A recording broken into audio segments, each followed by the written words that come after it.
একটা আমটা প্রায় 600 এরকম ওজন হবে।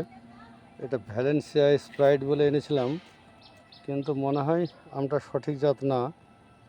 তবু আমের সাইজটা কিন্তু খুব সুন্দর এবং খেতেও মনে হয় ভালো হবে। দেখবো খেয়ে কেমন। ভ্যালেন্সিয়া স্প্রাইট বলে এনেছিলাম, কিন্তু মনে হয় না।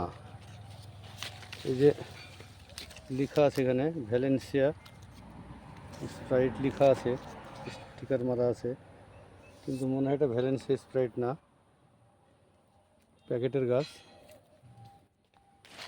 এই যে আমটা বেশ সাইজ ভালো, দেখতেও ভালো। এখন খাওয়ার পরে আর বোঝা যাবে যেটা কত ভালো। আমটা পেকে গেছে, এই যে নরম হয়ে গেছে। আর পারবো আমটাকে হারভেস্ট করব। এই যে আপনাদের সামনেই পেড়ে ফেললাম, এই যে।